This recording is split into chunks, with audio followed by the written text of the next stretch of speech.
का पता बताओ कि तुम कहां से आए हो और किस रास्ते से आए हो, तुमको किसने यहां फंसा लिया है और किस किस जाल में तुमको उलझा दिया, और फिर तुम्हारे ऊपर किस किस प्रकार के योनि के पर्दे चढ़ा दिए, और फिर तुमको नीचे 4 खानों में 84 लक्ष योनियों में क्यों कर उतारा। ये जब संताए उन्होंने सब वेद काल का खोला और फिर मदद देकर उससे निकाला, तब कहीं जीव निकलता है। मूरी का कीड़ा तो मूरी में आनंद लेना अच्छा समझता है, उसे खुशबू कहा। ये जीव गिरे हुए थे, उनको धीरे धीरे धीरे धीरे संस्कार डाल डाल करके दया दे दे करके उनको धीरे से ये सिरो किया कि आप कम से कम उस रास्ते को सुनने के लिए इच्छा तो करते हो, सुने भी देखे भी, चले और अपने घर में पहुंचे, मालिक का दर्शन भी हो। ऐसी तो जीवों में इच्छा होने लगी, लेकिन फिर भी माया का इतना प्रपंच, ये जंगल करीब की जानियां थी बेरों कि उनमें जीव को ऐसे कटीले कांटों में फंसा दिया कि उसे निकल नहीं सकता। ये थी माया, जो अपना रूप दिखाती नहीं लेकिन छाया में सबको मोहित कर लेती है और हरण कर लेती है। सब लोग माया की छाया के लिए विलाप करते हैं, रोते और चिल्लाते हैं, सिर पीटते हैं, छाती पीटते हैं, लेकिन छाया किसी के हाथ में मोटी सीधी। अब खान पान के बिगड़ने से कर्म तो चढ़ेंगे ही,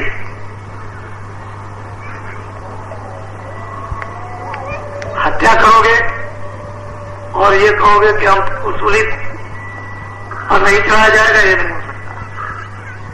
जो हत्या करते हैं उनको सूली पर चढ़ना ही पड़ेगा।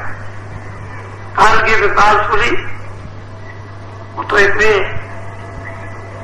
अमित सूली है कि उसको तो चढ़ना ही है।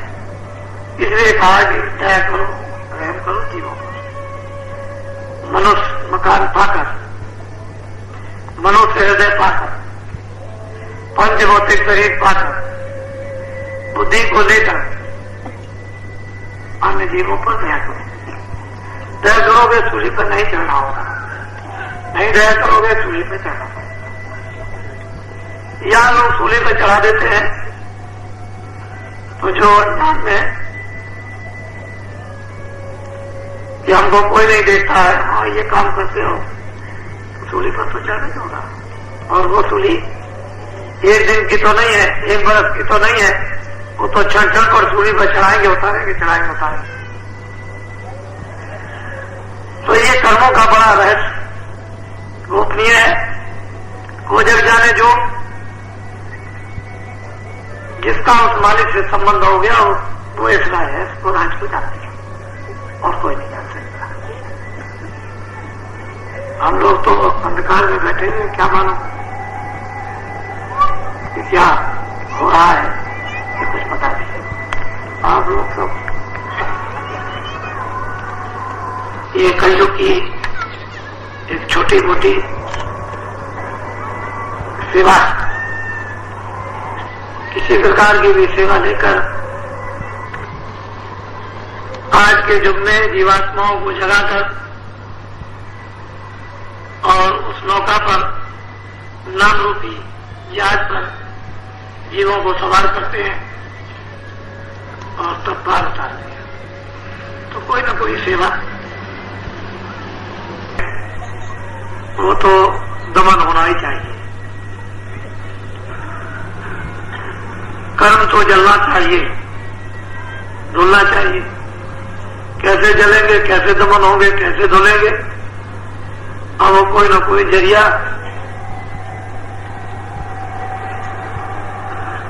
महात्माओं को निकालना ही पड़ता है, बगैर उसके नहीं होगा।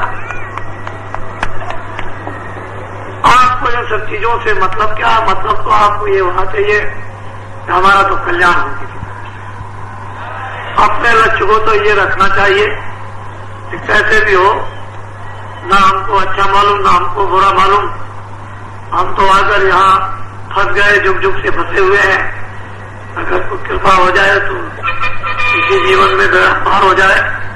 आपको तो अपने पार होने से मतलब है। कोई क्या कराता, कोई क्या नहीं कराता, क्या कराएगा क्या नहीं कराएगा, वो तो एक खेल है, तमाशा है, वो तो बहाना है। इसलिए रोजी मौत पानी, आदमी चला जाता जहां से कंकड़ से वो फिसल जाता, गिर जाता, मौत हो जाती है, तो वो कहते हैं कंकड़ ना होता इसकी मौत नहीं होती। तो उसके लिए बहाना था। इसी तरह से किसी न किसी वसीले से रोजी मिल जाती। लोग नहीं समझते हैं कि बात की रोजी तो उसे देना ही, पहले रोजी और मौत मारने से मौत हो जाती है। इसी तरह से महात्माओं को कोई न कोई काम बहाने से लेना होता है,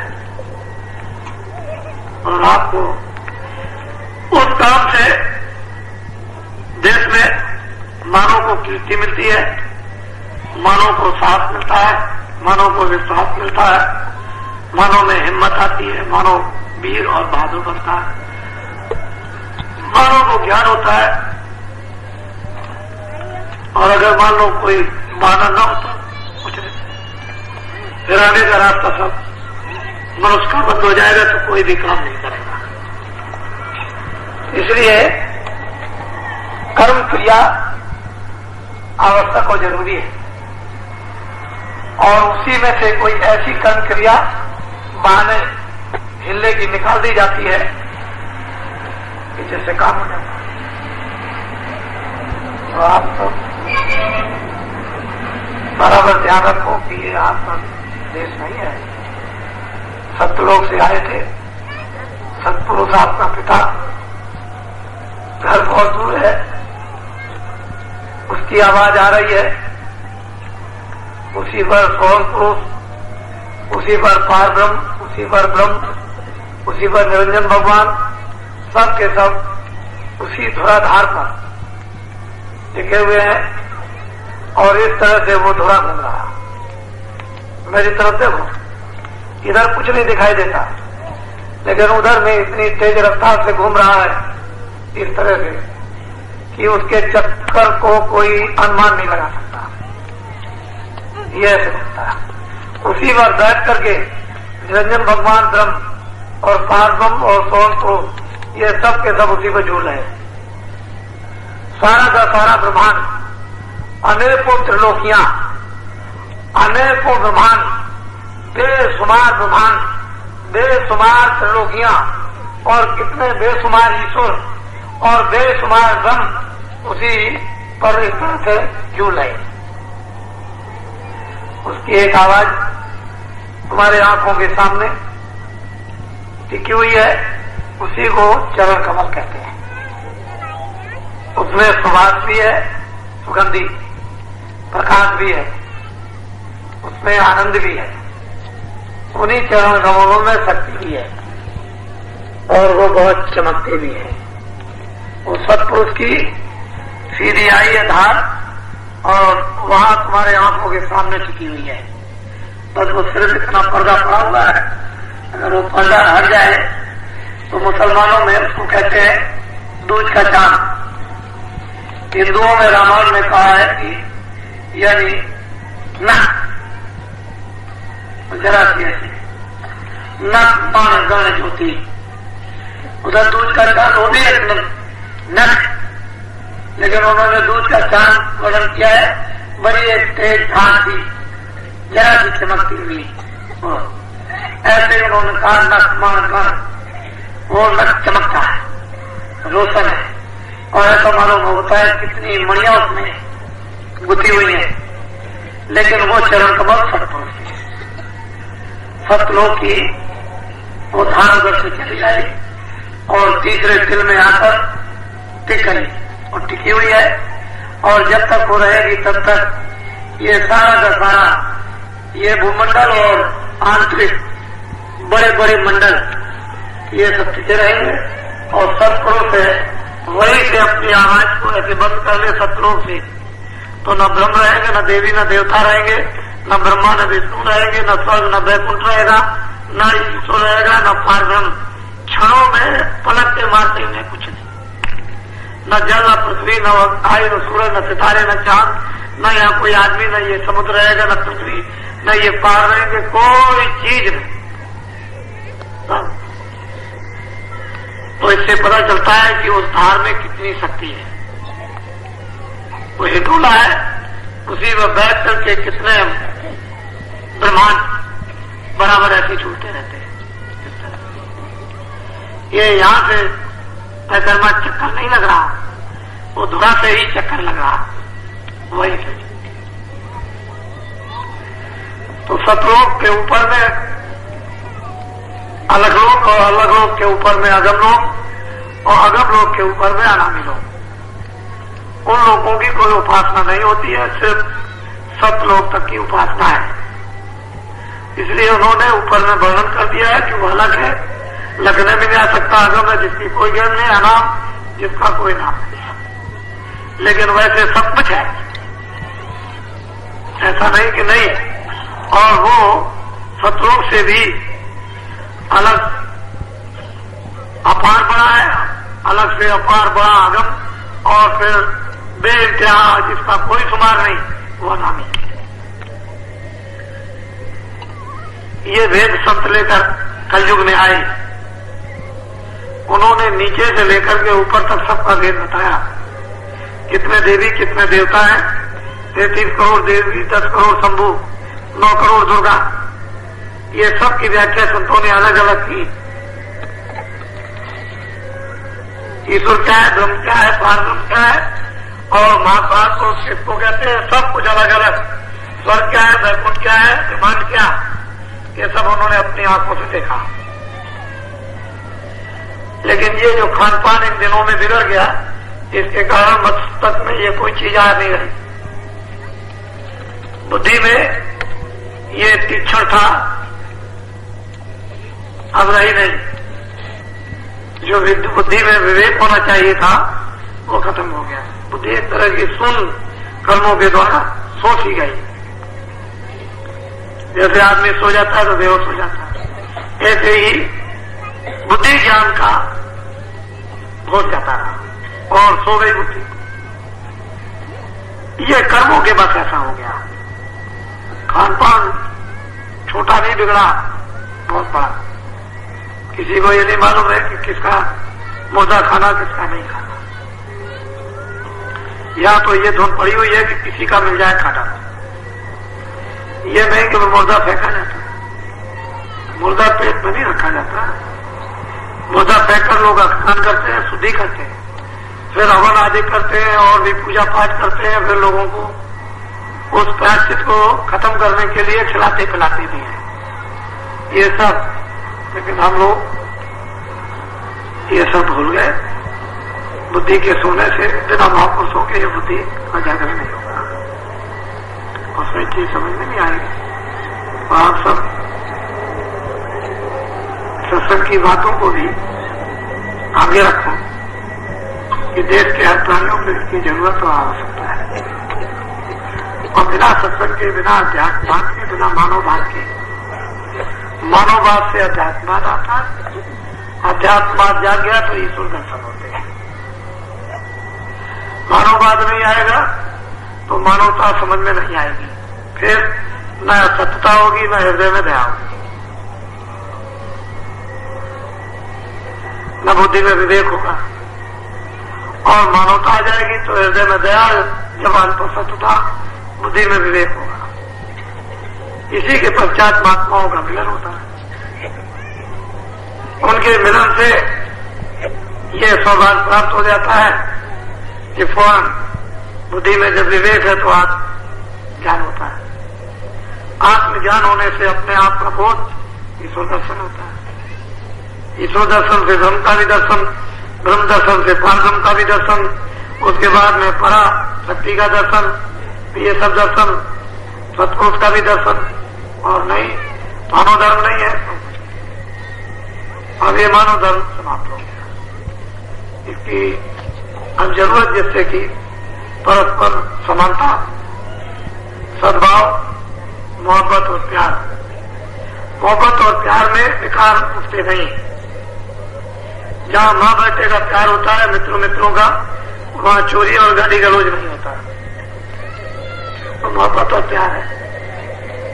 तो मोहब्बत और प्यार एक ऐसी चीज है जो लिखी नहीं जा सकती और वो महात्माओं से मिलती है और कहीं से नहीं मिलेगी।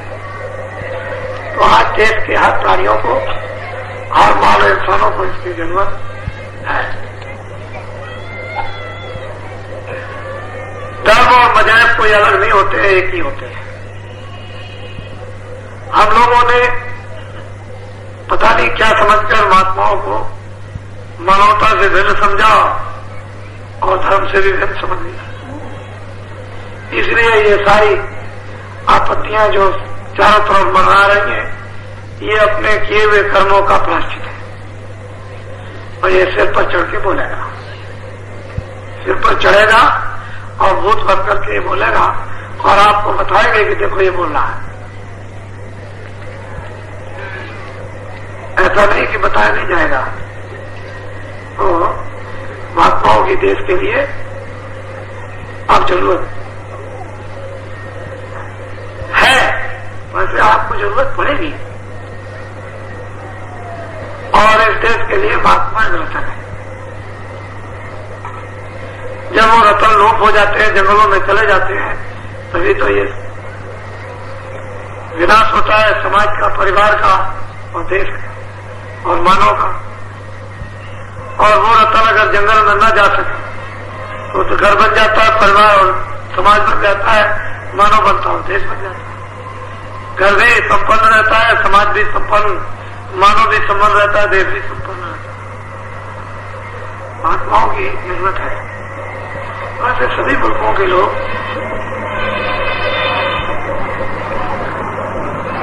महात्माओं की इज्जत तो करते थे, लेकिन भारतवर्ष तो इसमें प्रधान ही है।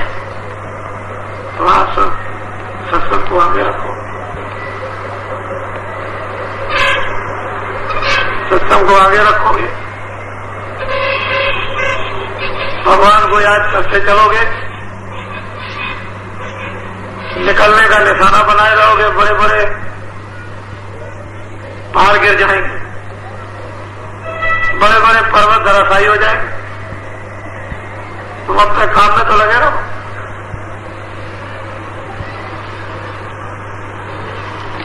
उस्ताद जो है वो अखाड़े में पहलवान को लड़ाना जानता है। पहलवान अगर उस्ताद न हो तो 2 मिनट नहीं टिक सकता।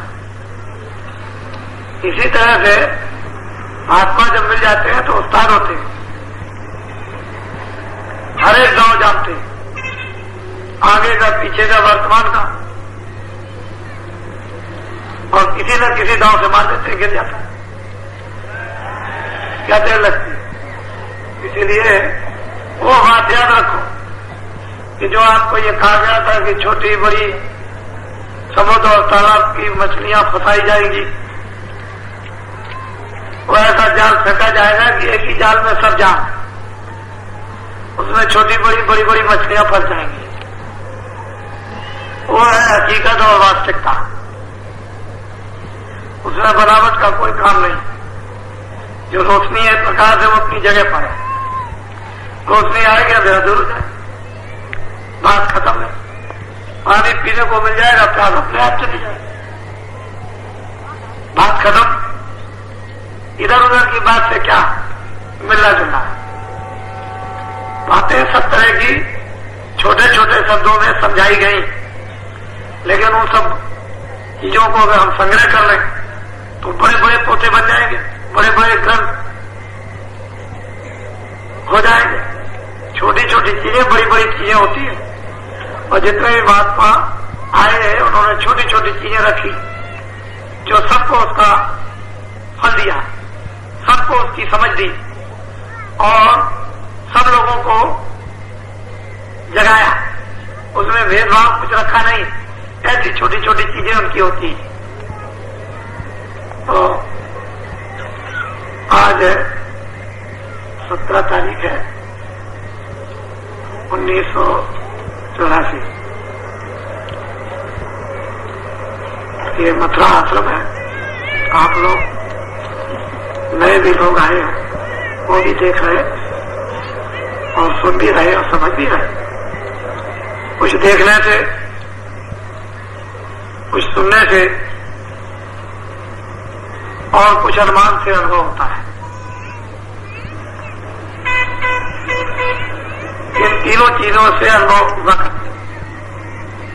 तीनों चीजें न मिले तो अनुभव पक्का नहीं होता। सुना भी होगा आपने, कुछ देखा भी होगा, कुछ अनुमान भी लगाया होगा। फिर जो चीजें अनुमान की होती हैं, वो अनुमान की तो अंधेरे में हो सकती हैं, लेकिन सुनी और देखी कि किस बात का अंधेरा जो सामने देखते सुनते हैं और वही अनुभव पक्का होता है। तो आप यदा कदा जहां जहां भी कार्यक्रम हो, ऐसी भीड़ें सब जगह पर हो रही है। कहीं भी किसी जगह भी जाए, भीड़ का कोई शुमार नहीं है और भीड़ का कोई हिसाब नहीं। हम कुछ भी किसी को न बताएं और सीधे चले जाएं तो हमको सब पहचानते हैं। बस उतरे नहीं सड़क पर, बस देखा